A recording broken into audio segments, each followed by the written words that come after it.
You're listening to GotTechED the Podcast with your hosts, Eric Geis and Nick Johnson.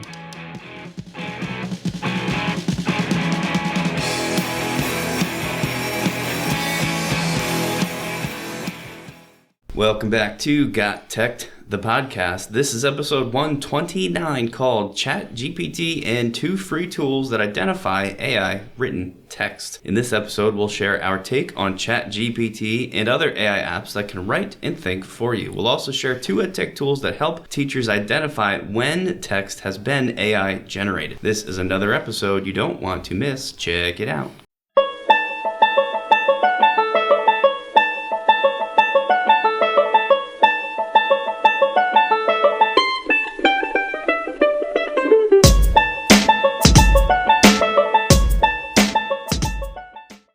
So we're back, and I'm going to tell you right now, I'm fired up. I'm really fired up about this one because I see a lot of fear, a lot of panic about the topic that we're talking about today. And I just want everyone to take a deep breath, calm down a little bit, and understand that this isn't the first time that we've seen a new piece of technology that could shake or rock the educational world. But a little bit more on that a little bit later. Let's talk about some of the updates that we have coming up. These are both in the distant future. The first one's NJECC Conference is March 7th. Tuesday's in person, Wednesday is remote. It's a great way to get some quality professional development. We will be doing 2 sessions this year. We'll be doing our EdTech Throwdown, and then we are going to combine forces with another podcaster, Chris Nessie, and do a students as content creators session that should be pretty good. We're just going to do like a 5-minute overview of how we're involved in this type of process within our school. And then after that, it's going to be more of a Q&A question panel-like session. So that is our first update. Yeah, we're excited about that. It's one of our favorite conferences. Iste's also coming up back to Philadelphia this year. I mean, of course, they run the conference every year, but I think it's every 3 or 4 they come back to Philly. And that is this year, 2023. So, of course, we're going to be there. We have a presentation. I believe we're doing our throwdown at Iste. Is that correct? We're going to do our throwdown. This one will be, well, every throwdown that we do is different. Right. But this one, we're going to try to, stretch the boundaries a little bit and get really deep into what we're trying to accomplish there. And I believe that one is UDL based, so Universal Design for Learning, or student-centered, but they kind of overlap. It's all under that big canopy of blended learning and personalized learning. So we'll be doing that on Monday. We'll get you more specific details closer to the time. But any other updates that I'm missing? No, I think the only other thing I wanted to say about it is, these are, if you're in the greater Jersey, Pennsylvania, Delaware, Maryland, maybe even New York City area, you got to check both these conferences out for sure. The NJECC is a little lesser known, a little more local to the New Jersey area, but it's just such a great conference. They have tons of stuff, and there's a lot of really talented people there, as well as a lot of EdTech tools being represented that you can sort of go talk to and see what's out there. Iste does not need us to say that because they're one of the premier EdTech conferences of the United States, I would say. I mean, is that overstating it or no? Yeah, that's fair. It travels around the United States, and yeah, a lot of people get really hyped up that and FET. I'd like to go to FET down in Florida once, in the near future. I think that's actually this weekend. Okay. This week. I see a lot of tweets of people saying that they're headed to FET. So yeah, I'm looking forward to seeing what comes out of that. I like to follow along and kind of Twitter troll people as they share their experiences there, so I could feel like I was actually there. But yeah, that one's a little far for us, and it's a little bit tougher of a sell than when Iste rolls into Philadelphia. Yeah, but my point is, check both of these things out. They're excellent conferences. Whether or not you stop in to see, the GotTechED team, that's cool with us. We'd like to see everybody there, but there's just tons to be learned from stuff like this. So check them out. And I think that does wrap up most of our updates, unless you've got anything else. No, that's it. But if you know that you're going to the NJECC Conference or Iste, reach out to us on Twitter. We'd love to meet up with you, have a chat while we're at the conference. This podcast is a proud member of the Teach Better Podcast Network. Better today, better tomorrow, and the podcast to get you there. You can find out more at teachbetter.com/podcasts. Now let's get back to the episode. All right, let's get into the nuts and bolts of the episode. And over the last month and a half, 2 months, especially if you're listening to podcasts in the EdTech or education sector, you're definitely hearing a lot of ChatGPT. I hear a lot of good, I hear a lot of bad, and I hear a lot of just anxiousness. And this is something where, it's just blowing my mind that I understand the anxiousness. I understand that this gives students another tool to, do their work for them. But we have been in this realm of let's catch the cheater for a long time, I feel. And to be honest with you, I like to look at ChatGPT and think about all the ways that it could be useful in education. I'm going to do like a minute rant here, because I'm fired up about it, because I'm super excited for it. I'm ready to go. Yeah, go ahead. I know you want to say something before I burst at the seams here. Yeah, I'm just going to let you cool off for a little bit and back up. ChatGPT is interesting because it has spread beyond the boundaries of the EdTech world, right? I had teachers coming up to me asking if I had heard of this who are not interested in educational technology at all. This, in the end of 2022, the beginning of 2023, people were talking about ChatGPT. So chances are you've heard of it. If you have not, essentially what it is, it's an AI, it's an open AI. That's also the company that put it together, but it's an artificial intelligence engine. Technically they call themselves a large language model. And I don't know enough about AI to explain to you guys what that is, but it just uses a ridiculously massive amount of information that's stored online to generate responses. And this type of thing has been around for quite a while now. We've done full episodes on AI and different things, different tools like this, but ChatGPT got everyone talking because of how complex its responses are and how seemingly lifelike its responses are, in particular in creating writing. So this is all for people that might somehow not be familiar with what this thing is. You could ask it a really simple question like, who was the president in 1950? And it'll obviously just spit out the answer. But you can also ask it really complex things. If you're a student, you could type in an essay prompt that has been given to you by a teacher, and ChatGPT will write an essay that sounds pretty good. And actually, some would say it sounds beyond pretty good. It's unique. It's an original work. If you run it through like a Turnitin.com, at least as of we're recording this, Turnitin.com is not going to recognize it as other writing because it is unique. It is not stealing these words, it is crafting them itself, or ChatGPT is writing it. So of course, all kinds of stuff was flurrying online, like, is ChatGPT ending the high school English class? And that's I think that's where your rant comes in, right? Because we have some specific opinions on this issue. Yeah, thank you for introducing ChatGPT. I got ahead of myself there, but we're going to funnel it back in. But Nick, how do you think people felt? How do you think teachers felt when computers were first generated? Yeah, so I remember being actually in 5th grade when our school got its first round of computers. And, the kids were all excited because there's a thing in the back of the room that at the end of class we could go sit and play games on and stuff. But teachers were stressed out, man. They thought it was the end of the game. They thought education was winding down, and with this machine that did all the thinking, and you can't see me, but I'm air quoting, this machine that did all the thinking for you, what else was a teacher supposed to do?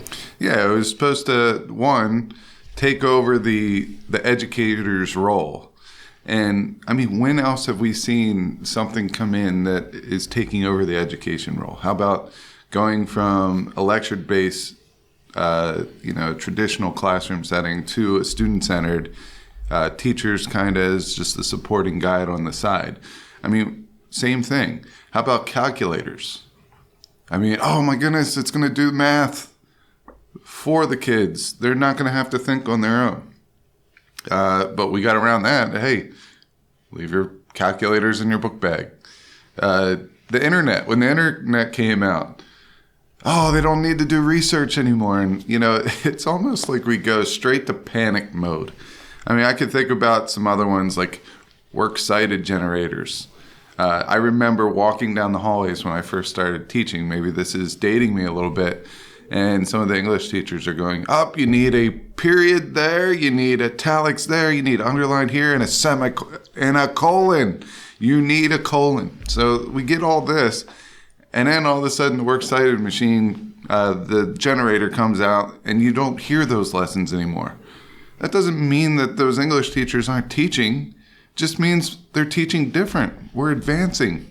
All right. So why use something so robust, it's such a delicate process to write a works cited. So if you have a machine that could do that for you, that's great. It gives you more time to teach other things, to advance the learning.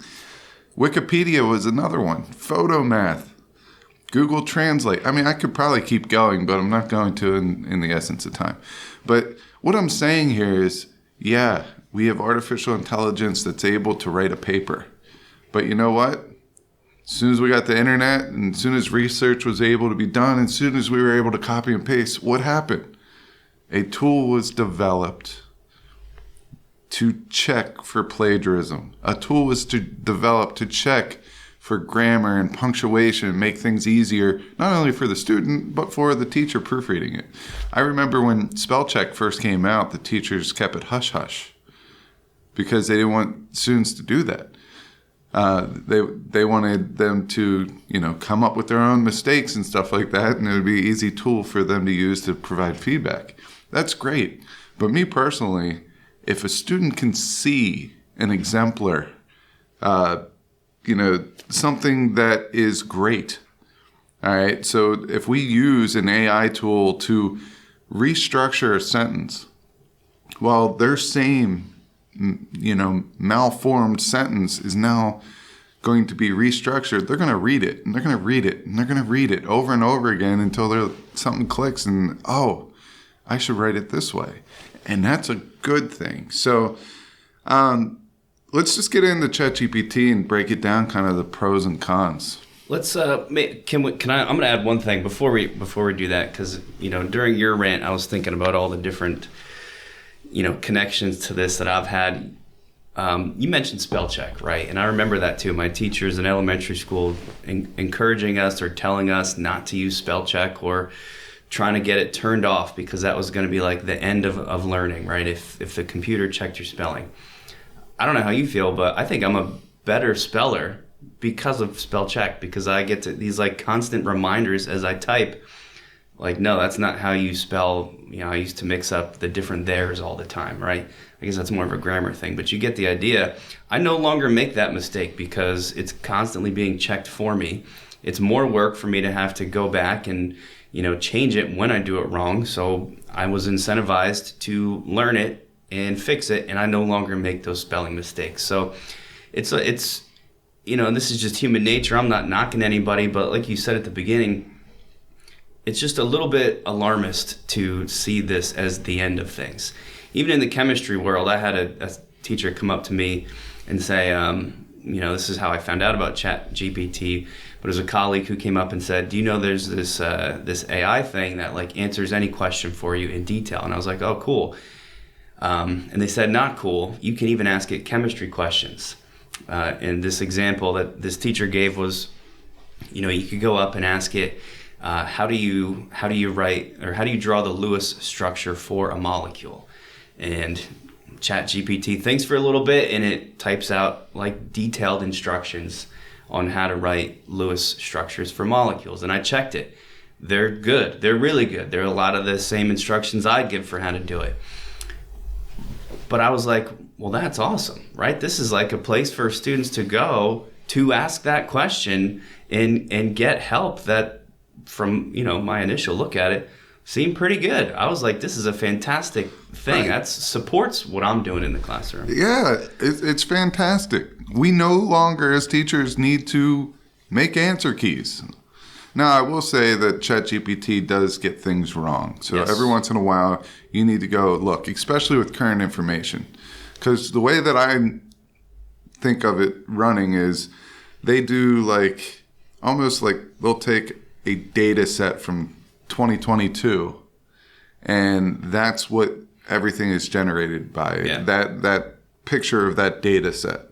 All right, so now we're in 2023. So anything in 2023, it doesn't have any recollection of, and that can make some things seem out of date. But at the same time, it shows kids how to do a problem. It shows them how to work through stuff. It's almost like an assistant in your classroom. Yeah. And that is fantastic. You know how many times that we've handed out a worksheet. Sometimes we had the answer key made up. Sometimes we didn't, and we did it, as the students were working, we would try to work through a problem or two, get the answer key, and then we put it on our class website. Well, now we don't really need to do that or we can do that, but just used AI for that process. My thing here is this may not be a bad thing. I know a lot of people don't want students to be on Chromebooks or devices at all times. The thing is what I teach is that, hey, yeah, you're going to have all these different places that you could get the answers. You can copy it from a friend. You can go online and find someone else that might have similar problems that shared them online and things. But when it comes to the test, it's you and that test. You do not have the AI help. You do not have your friend's brain. You aren't going to be able to cheat very easily, if at all. Right. So if you don't go and put in the work, you're going to get out of it what exactly you put into it. So, I mean, to be able to get instant feedback like this using this tool is amazing. So in this little talk right here, we did identify some negative uses in education for ChatGPT, or these are the things that we hear. All right, essays obviously can be written for students. It disrupts the creative process. I've heard that one many times. I already said that things can be out of date, especially if it's running off of a data scan from like 2021 or 2022. Now and again, you could get incorrect information, but we also have to worry about bias. Is it smart enough to handle bias or to write something in a neutral way? Or if you want it to be persuasive, is it smart enough to do that? And those are some areas that, we will have to see as we go. But, there are a lot of positive use cases in education. I think this gives us a great opportunity to bring pen and paper back for our assessments. This gives us a reason to do that.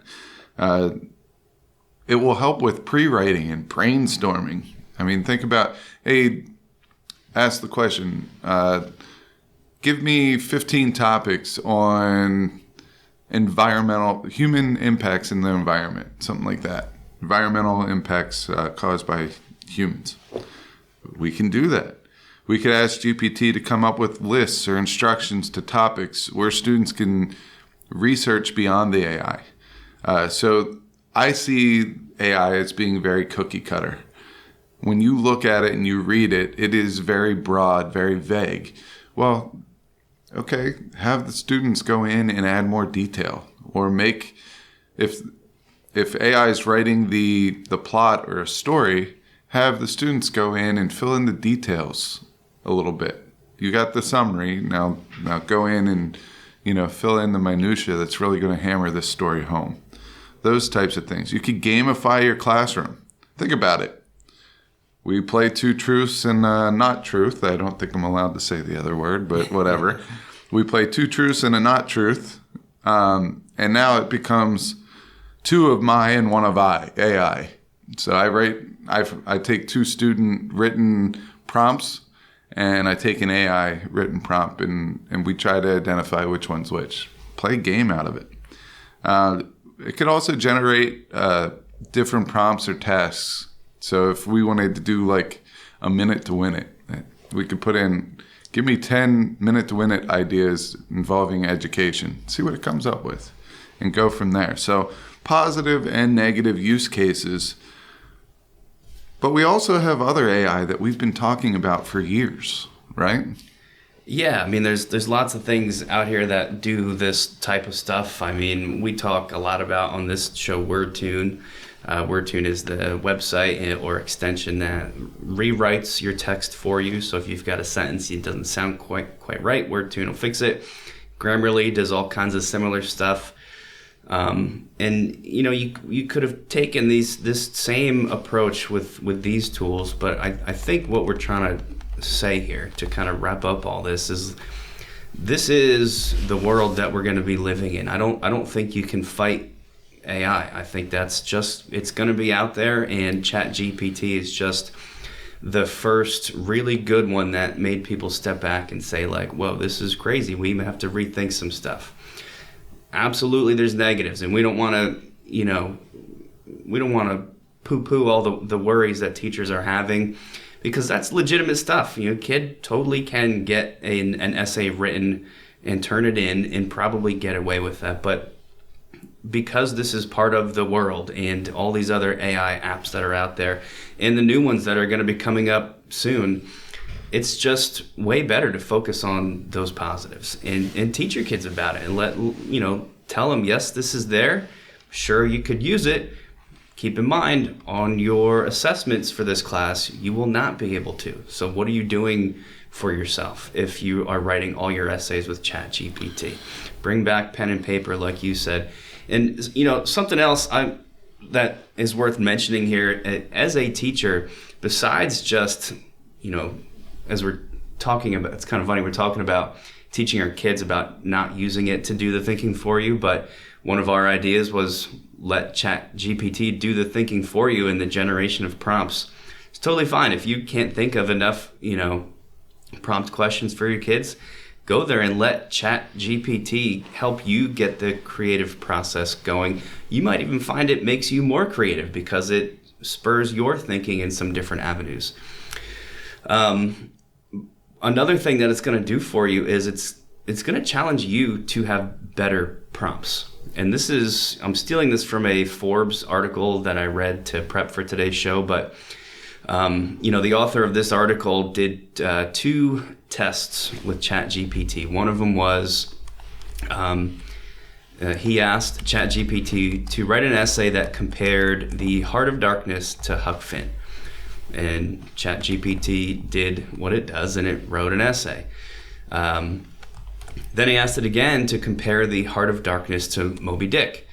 Very similar prompts, and the 2 responses, the 2 essays that it generated, while different and unique, were also very similar. And the author's point was, while these works were fine, they weren't great. You're not getting fantastic writing out of these things. He said that even, both of the essays had almost like a template was used to write them. Something like the first sentence of the paragraphs in both was, work A and work B have many similarities and many differences. And this guy's point was that, like, as a teacher, you would probably want to teach your students, like, that's not a very good opening sentence. That's not an opening sentence that a human being should be writing to fully engage the audience. So he goes further and says that it's a good tester for your own prompts. If you think that you have, as a teacher, a good writing prompt, you can test it out with ChatGPT. And, his point was, if ChatGPT can write an essay for your prompt, you need a better prompt because it's not challenging enough. He says the goal as a teacher should now be to write prompts that are engaging enough and complex enough that ChatGPT cannot come up with a good essay to them. So basically, let's ask more complex things that inspire creativity that only a human can do, rather than just like a compare X to Y type thing. So that's just another good angle, is in ways that it can actually improve the teaching work that you're doing. Yeah, another example of pretty good content that I've seen over the last couple of days. One of our buddies, our podcast buddies, Tim Cavey from Teachers on Fire, came out with a video. I think it's pretty much on every social. I think I've seen it. And I watched it, and it was a very, very well done video. But the thing that I really liked about it, is I think he did somewhere around 12, I could be wrong on the number, usage cases in education. And he literally did an example of teacher himself as a teacher writing a lesson plan, using ChatGPT to write a lesson plan. And as he was reading what ChatGPT was doing, he would make changes. So instead of doing a infographic, change it to a presentation. So it would change the requirements to a presentation. Now come up with a grading rubric for that presentation. And then there's a grading rubric that is generated.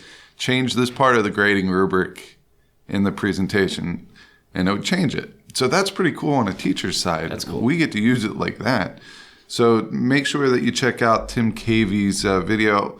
We'll put both the Forbes article link and Tim's video link in the show notes as well. But now comes to the portion of the episode where we get to say, okay, GPT chat is here, or Chat GPT. I keep getting them backwards. I don't know what's going on here. It doesn't matter. It's the same thing.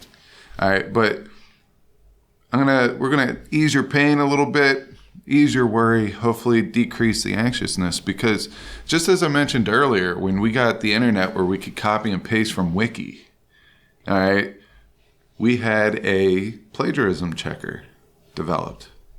Well, guess what? There's already AI checkers out there. So we have two tools that we're going to share that are free right now that basically you could copy and paste or put a PDF file in of someone's work, and it will tell you whether or not it is AI generated or person generated, and the likelihood of that using statistics and certain scores. All right, so the first one is called GPTZero. And what we did is we put 2 text reports in there. I did not link the text to this episode because they are works of students and I want to kind of stay away from that. But I will tell you that one I just copied and pasted from Wiki, and the other one I took text from a student. What I did is I pasted the results into the show notes. The first one said that they get a GPTZero score, which is based on perplexity of sentences. So the lower the number, the more likely the text is AI generated. And the first one got a score of 118.73. And it basically says your text is likely human generated. Where our text report 2, GPTZero score was a 24.14. And it says that your text is most likely to be AI generated. Now, I will tell you that this is great because we can pretty much identify which ones are AI generated, but you still have to have a conversation because it's not 100% foolproof. But more than likely, if you have a conversation with the student and just be like, hey, I ran it through AI, this is what we got. Is there anything you want to tell me? Well, it's the same as if, even, Turnitin.com, it doesn't tell you for sure that something has been copy pasted. It gives you a percentage, right? It says, 30% of this paper matches things sound online. So it's really no different. You just are using it as, like you said, a jumping off point to start a conversation. If you do get a score that's, that is really low or really high, you could use that or you might have some kind of a threshold for yourself. This is something that maybe your departments or your school districts are going to have to incorporate into policy now. Like, what's the score that we will accept as being considered human generated? So at least then it takes it out of your hands as the teacher. You could just tell the students, like, if your writing has a score below this or over this using GPTZero or whatever it is, I'm sorry, then that's not going to be accepted. You'll have to do it again or receive a 0 or however you guys want to handle that. But the point is, if you're very worried about things like ChatGPT, you got to remember that it's a human created tool. You know, we made it, and because we made it, it works on a set of rules to generate these responses that we made. So that means we can also make other tools to control it and know when it is being used. So, you know, and if you're like a Turnitin user, let's just say, is probably the most common tool, I can almost guarantee you right now the engineers at Turnitin.com are working on a way to incorporate an AI checker into their interface. I don't know that for sure, but they got to be doing it. It seems like a likely next step for them. But just to clarify things, Nick was saying we made it as in the human race, not we as in Nick and I. Not GotTech. I wish so. That'd be awesome. So I made a video on GPTZero, and I walk everyone through this video using ChatGPT, how to use that. And then I took that generated text and I put it into GPTZero and showed you how to get the score and read the score.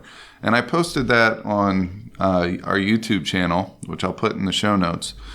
But the reason why I'm telling you this isn't because I wanted you to know that, even though I do want you to know that. It's because that generated a little bit of buzz, and I got almost immediately, I got a couple people commenting on it that it was, you know, they're happy to hear that and things like that. But I also got one person who made another AI checker responded to me and said, hey, I made this one.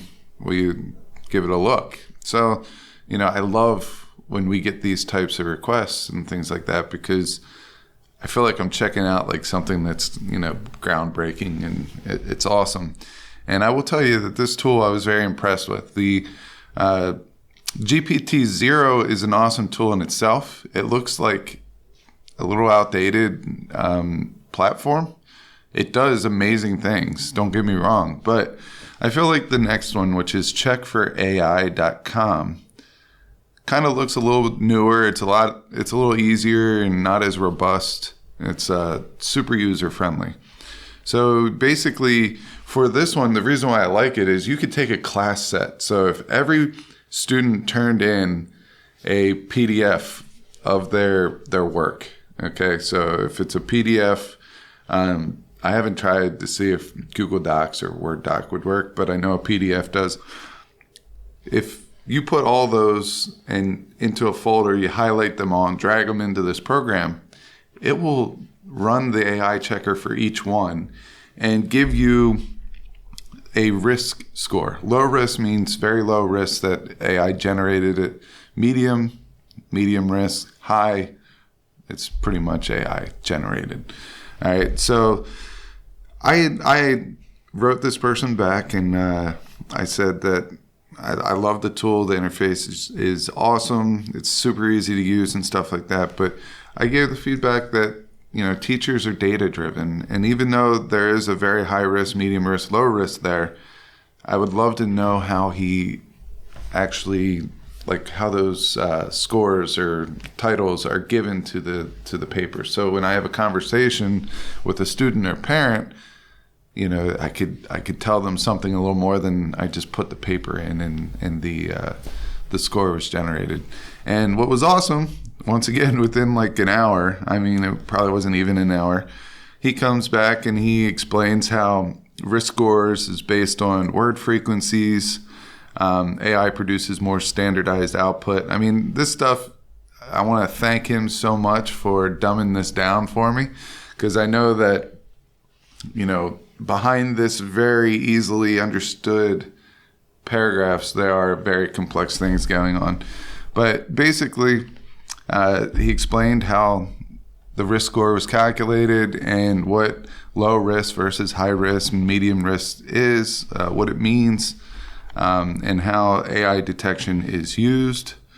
And, you know, he seemed very receptive to my feedback, because he said, I will look into adding these explanations and more data on the results in a feature update. So to me, this is a tool that I'm super interested in because, one, super responsive, to suggestions, questions, and also super receptive in maybe including something in the future. So for me, I'm gonna give the edge out to checkforai.com, even though the other one is created by someone that is within 20 miles of us at Princeton.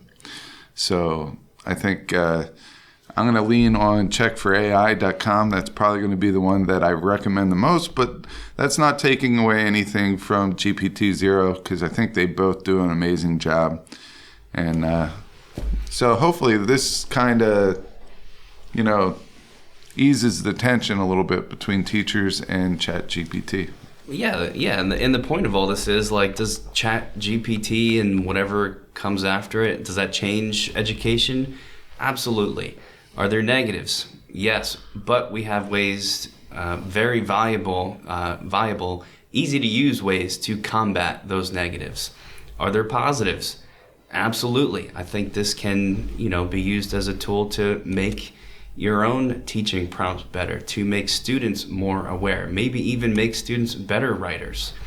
I think you mentioned this earlier, but I can't remember for sure. So I'm going to, risk repeating it and just say, make sure to talk to your classes, talk to your students about this tool. Make sure they know that you know about it. Make sure that they know that the works that ChatGPT produces, you mentioned bias. Besides the fact that they can be produced biased responses, it can produce wrong responses. Just because a computer made it doesn't mean it's correct. There's often, errors in the information in the work that these things put out, and kids need to know that. People need to know that it's not perfect, and in the long run, it's definitely not worth their while to use this. I also wanted to just say that, there's been, I think, more common than these AI writing generators are AI art generators. We've talked about several on the show before. OpenAI, the company that made ChatGPT, has one of the best ones as well, called DALL-E, DALL-E. Now it's DALL-E 2, where you can type in prompts and it creates art, right? The computer generates this artwork. And, does the existence of that take away from a human artist's work? And I say, absolutely not. And maybe the two can even live in harmony together. And I think we just have to, learn how to do that. Well, it gives me a chance. That's what that one does. It gives me a chance to, if you ever have taken an art class in college, which I have for 2 weeks. Oh yeah, that's right, 2 weeks. 2 weeks of an art course. My teacher is just like, you're not at the level in which we need you at. And I go, lay it on me. How bad am I? And she goes, I've seen first grade work better than what you do. I was like, that's fair. I think I got out of that and went into Intro to Theater, and which was an improv class, which was probably one of the best decisions of my college career. But what I'm saying is there are ways that all these AI tools can be used in a safe way in education. It can enhance learning. It can increase engagement. And I think that's what we're after. If students are interested in what they're doing, they're not going to do they're not going to turn in the report that is AI generated. They're going to be engaged in it, and they're going to make their own thing. So.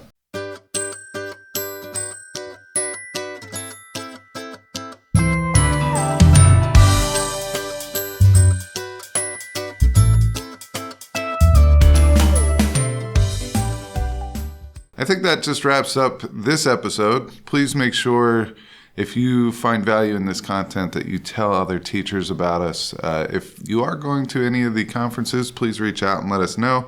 Let us know how you're using AI in your classroom, or maybe some of the concerns that you have with AI. You can follow us over at Twitter at WeGotTechED, Nick at NickGotTechED, and me at GuysGotTechED. You could follow our Facebook page, and you could also go over to YouTube and check out some of our videos. We just got done with the 12 Days of EdTech. Those are getting some positive feedback on those. It's just 12 very short videos that allow you to pick up new skills as teachers and learn about new EdTech tools and things like that. And finally, go over to www.GotTech.com and check out all our other blog posts and all our other content and templates that we have to offer. Thanks for listening to GotTech the Podcast. Remember to subscribe to our show and follow us at WeGotTech on Twitter so you can stay up to date with the latest episode releases, blog posts, product reviews, and PD announcements. You can also follow Geis and I individually at GeisGotTech and at NickGotTech on Twitter or on Instagram at NickGotTech. Finally, remember to check out our website, GotTechED.com, where we post all our episodes, articles, and resources available to you for free. Until next time.